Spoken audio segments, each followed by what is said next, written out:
तो जैसा 8 राउंड की बातचीत के दौरान ये सामने निकल कर के आया है कि ये बातचीत मात्र औपचारिकता है और सरकार ये मन पहले से ही बना चुकी है कि ये जो कानून उन्होंने पास कर दिया थी कृषि काले कानून, ये बड़े बड़े महापूंजीपतियों की मदद करने के लिए है।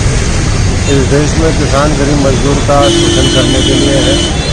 यहाँ के खाद्यान्न से लेकर के और जो हमारे प्राकृतिक जो संपदा है उसका दोहन करने के लिए। और इसलिए अब सरकार कहने को तो दिखावा कर रही है, लेकिन 40 दिन बीतने के बाद भी 50-60 लोगों से ज़्यादा किसान इसमें पूरे शहीद हो गए। इसके बावजूद भी जो संजीदगी और जो संवेदनशीलता दिखनी चाहिए किसानों की, वो सरकार की किसानों के प्रति नहीं दिखाई दी। ऐसे में रास्ता कैसे निकलेगा, क्या निकलेगा, निकालना तो सरकार को ही पड़ेगा। और किसान भी मजदूर भी जो जिस तरीके से वहाँ पूरा हरियाणा, पंजाब और पश्चिमी उत्तर प्रदेश, राजस्थान चारों तरफ से जिस तरीके से घेरे हुए, सरकार दबाव में है। दबाव एक तरफ किसान गरीब मजदूर का है और दूसरी तरफ दबाव महापूंजीपतियों का है। अब सरकार किसके दबाव में ज़्यादा आती है ये आने वाले समय में निकल करके आएगा, लेकिन इतने दिन होने के बावजूद लगता नहीं कि सरकार कुछ ज़्यादा इसमें करने की नीयत उनकी है। और इसीलिए सरकार ने तो कह दिया कि हमने तो कर दिया जो करना था, ये कानून हम वापस नहीं लेंगे। किसान कह रहे हैं कि वापस लेने पड़ेंगे तीनों, उसके बाद आगे की बातचीत होगी। तो साफ स्थिति है कि पूरा डेडलॉक है और इसीलिए किसानों ने अपना शेड्यूल भी जारी किया है। आज का जो उनका ट्रैक्टर मार्च था, फिर 26 तक लगातार उनका प्रोग्राम है। 26 जनवरी की परेड भी अपने तरीके से वो निकालेंगे। बॉर्डर पर भी मजबूती से डटे हुए हैं। सरकार का ये कहना है कि इसमें कुछ राजनीतिक पार्टियां जो किसानों को बहकाएं जो ये बहकाना और ये कहना, ये किसान अपने आप लिखने पूरा जो ये आंदोलन है उसकी बागडोर उनके हाथ में है। और राजनीतिक दल तो जिस तरीके से विपक्ष को करना चाहिए था, अगर वो कर देते तो आज इन किसानों को बेचारों को थोड़ा बैठना पड़ता है। इतना तो उनके अंदर दम ही नहीं बचा है, विपक्ष तो खत्म था है। और इसलिए वो कह रहे कि जाओ कोर्ट में जाना है तो कोर्ट में जाओ। सरकार ने तो ये कह ही दिया, तो कहाँ से कैसे रास्ता निकलेगा वो जल्दी से जल्दी निकलना चाहिए। सरकार को संजीदगी के साथ काम करना चाहिए। नहीं तो जब क्रांति होती है, जन आंदोलन तैयार होता है तो बड़े बड़े तख्तों को हिला देता है। तो आने वाले समय में सरकार को इसका खामियाजा भुगतना पड़ेगा। किसानों के सब्र का और इम्तिहान ना ले और तुरंत इस पर कार्रवाई करते हुए 26 जनवरी से पहले और जो अगले राउंड की मीटिंग है उससे पहले इसका समाधान निकालना है। भूपेंद्र सिंह हुड्डा जो कांग्रेस के वो कहते हैं कि पूरा किसानों को समर्थन है, समर्थन में आज तक तो दिखाई दिए नहीं। तो वही लोग हैं 2-2 रुपये 100-100 रुपये के जब किसानों की फसल खराब होती थी तो देते थे। आज अडानी अंबानी को स्थापित हरियाणा में करने वाले कौन लोग? देश में अलग अलग प्रांतों में आप उठा करके देख लो, यही लोग हैं जिन्होंने हजारों एकड़ जमीन की, लाखों करोड़ रुपए के उनको लाभ पहुंचाए। और इन्हीं की मिली भगत की वजह से आज किसानों को ये दिन देखने पड़ रहे हैं। इसलिए कहने को तो बहुत लोग कहेंगे, लेकिन असली चेहरा उनका लोगों के सामने सबका आ चुका है। धीरे धीरे और स्पष्टता आएगी। जागृति जब आती है तो सब समझ में आ जाता है कि किसके तार किस किस से जुड़े हुए हैं। अब ये मोबाइल है, मोबाइल के अंदर कौन सा सर्किट किससे मिला हुआ है वो तो हार्डवेयर इंजीनियर ही बता सकता है।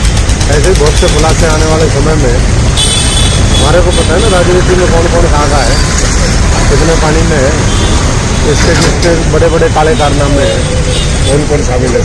बहुत लोग शामिल हैं। सब मिला जुला होता है। ये पूरी साजिश चल रही है, महापूंजीपतियों के इशारे पर है। रिमोट कंट्रोल कहीं हो रही है, कांग्रेस शामिल है, सब शामिल है। सब शामिल नहीं होते क्या ये कानून राज्यसभा में पास हो सकता था? अब लोग कह रहे हैं कि विशेष सत्र बुलाया जाए, पर विशेष सत्र बुलाया था उस दिन बाहर आप वॉकआउट कर गए। तो किसको बहका रहे हो, किसको गुमराह कर रहे हो लोगों को? गुमराह करना अब ज़्यादा दिन नहीं चलेगा, क्रांति आएगी। और आने वाले समय में जिस तरीके से किसान बैठे हुए हैं अपनी मांगों को लेकर के, ये मैं समझता हूँ कि एक उम्मीद की किरण भी दिखाता है। और आने वाले समय में इस देश के लोकतंत्र के लिए ये एक घटना नहीं चाहिए था किसानों को इस तरीके से इतने लंबे समय तक बेचारों को, क्योंकि कड़कड़ाती ठंड है, माइनस में टेम्परेचर पहुँच गया। लेकिन जो जिंदा कौम होती हैं उनको लड़ना पड़ता है। लड़ के भिड़ के शहादत के बाद हम आज़ादी को भी और अपने अधिकारों की प्राप्ति कर सकते हैं। 8 तारीख की मीटिंग से कुछ उम्मीदें हैं? 8 तारीख की मीटिंग उम्मीदें हैं? नहीं, उन्होंने तो कह दिया कि हम इसको काले कानून जो है इनको वापस लेंगे ही नहीं। जो किसान है वो जो दूसरे संगठन है वो सुप्रीम कोर्ट में जाए। अब सुप्रीम कोर्ट का आपको सबको पता है। अभी जितने भी मामले हुए हैं पिछले दिनों में, न्यायपालिका वो सर्वोच्च मंदिर है लोकतंत्र के अंदर न्याय मांगने का, न्याय की उम्मीद रखने का। लेकिन अब जिस तरीके से वो भी मामला ऑपरेट हो रहा है, वो भी बहुत ज़्यादा लोगों को उम्मीद नहीं है। तो ऐसे में जो लोग हैं, चुने हुए प्रतिनिधि हैं, मैं तो उनसे यही कहूँगा कि किसानों के समर्थन में अपने अपने पद त्याग करके, अपनी अपनी पार्टियाँ त्याग करके, और इस मोर्चे को जो एक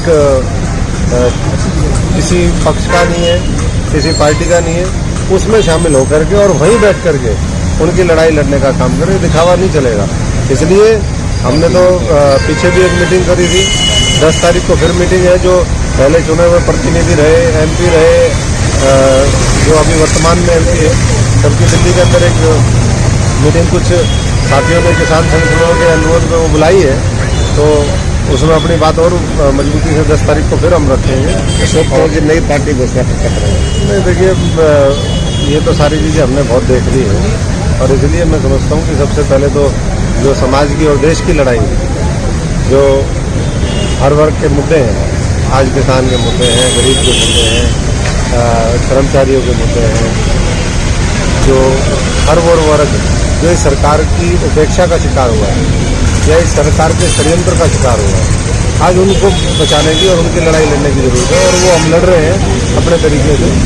और ये तो सच्चाई है कि जहाँ भी लोगों को और कोई विकल्प मिलता है, वहाँ लोग उनके साथ खड़े होते हैं। ये चोर लुटेरे जो बीजेपी कांग्रेस के हैं, इनको त्याग देते हैं। तो इसलिए ऐसे लोगों से बचते हुए और पूरी मजबूत, ऐसे हालात कभी बने थे क्या? आज इमरजेंसी जैसे हालात इस हरियाणा के और देश के अंदर हो गए।